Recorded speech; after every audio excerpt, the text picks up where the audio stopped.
Proverbs chapter 25. These also are Proverbs of Solomon, which the men of Hezekiah, king of Judah, copied. It is the glory of God to conceal a matter, but the glory of kings is to search out a matter. As the heavens for height and the earth for depth, so the heart of kings is unsearchable. Take away the dross from silver, and it will go to the silversmith for jewelry. Take away the wicked from before the king, and his throne will be established in righteousness. Do not exalt yourself in the presence of the king, and do not stand in the place of the great. For it is better that he says to you, Come up here, than that you should be put lower in the presence of the prince whom your eyes have seen. Do not go hastily to court, for what will you do in the end when your neighbor has put you to shame? Debate your case with your neighbor, and do not disclose the secret to another, lest he who hears it expose your shame, and your reputation be ruined. A word fitly spoken is like apples of gold in settings of silver. Like an earring of gold and an ornament of fine gold is a wise rebuker to an obedient ear. Like the cold of snow in time of harvest is a faithful messenger to those who sent him, for he refreshes the soul of his masters. Whoever falsely boasts of giving is like clouds and wind without rain. By long forbearance ruler is persuaded, and a gentle tongue breaks a bone.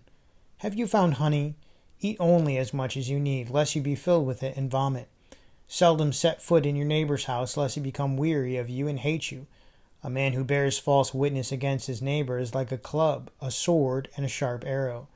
Confidence in an unfaithful man in time of trouble is like a bad tooth and a foot out of joint. Like one who takes away a garment in cold weather, and like vinegar on soda is one who sings songs to a heavy heart.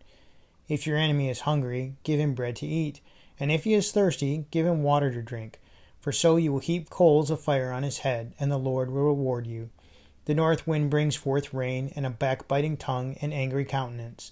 It is better to dwell in a corner of a housetop than in a house shared with a contentious woman.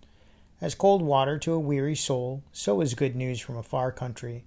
A righteous man who falters before the wicked is like a murky spring and a polluted well.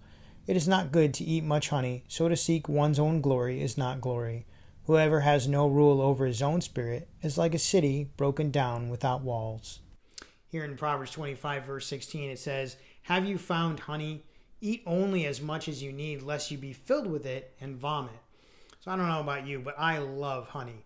And I put honey sometimes in my food and sometimes in my drink. But if I were to eat honey every single day with every single meal, my stomach would quickly get tired of it.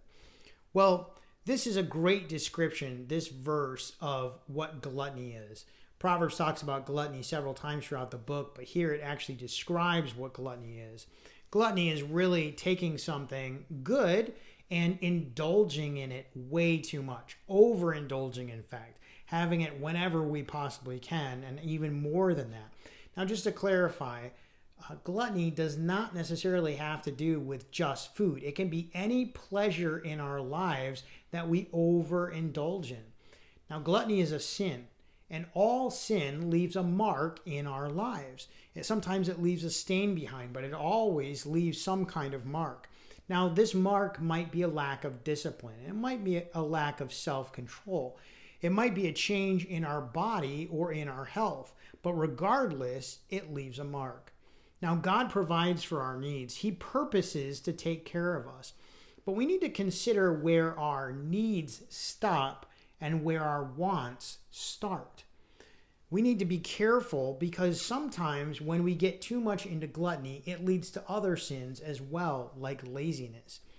Of course, we should enjoy things, but we need to learn to enjoy things in moderation. Well, thank you again for joining us today for the Proverbs of the Day. I hope you'll come back tomorrow and see what's in store for tomorrow. Have a great day, and God bless.